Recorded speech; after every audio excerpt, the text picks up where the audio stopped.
ফেনী শহরের বড় মসজিদের এলইডি স্ক্রিনে ভেসে উঠেছে আওয়ামী লীগ আবার ফিরবে, জয় বাংলা। এই ঘটনায় জড়িত সন্দেহে একজনকে আটক করা হয়েছে। সোমবার ৩০ ডিসেম্বর দুপুর ২টা থেকে বিকাল ৩টা পর্যন্ত মসজিদের এলইডি স্ক্রিনে এই লেখা দেখতে পান সাধারণ মানুষ। ছাত্র জনতার অভ্যুত্থানে ক্ষমতাচ্যুত দলটির এমন প্রচারণা দেখে বিক্ষুব্ধ হয় জনতা।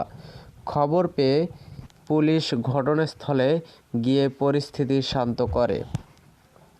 তাৎক্ষণিক বিষয়টি জানাজানি হলে মুসল্লিদের মধ্যে ক্ষোভ ও অসন্তোষ ছড়িয়ে পড়ে।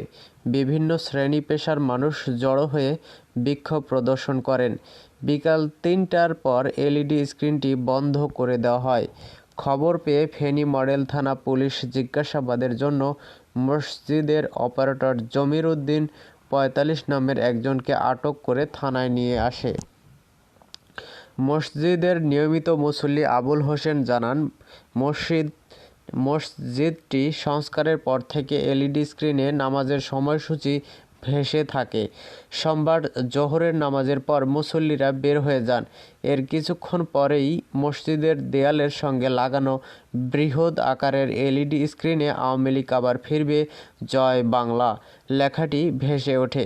বিষয়টি জানার পর মুহূর্তেই মসজিদের সামনে শত শত মুসল্লি ও পথচারী জড়ো হয়।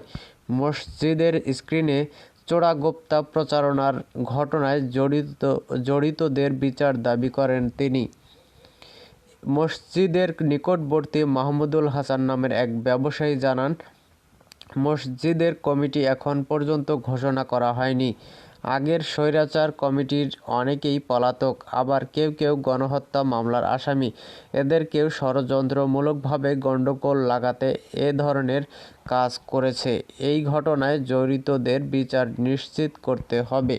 ফেনী মডেল থানার ওসি মর্ম সিং ত্রিপুরা বলেন, স্ক্রিনে আওয়ামী লীগ আবার ফিরবে, জয় বাংলা ভেসে ওঠার ঘটনাটি জিজ্ঞাসাবাদের জন্য মসজিদের অপারেটর জমির হোসেনকে আটক করা হয়েছে।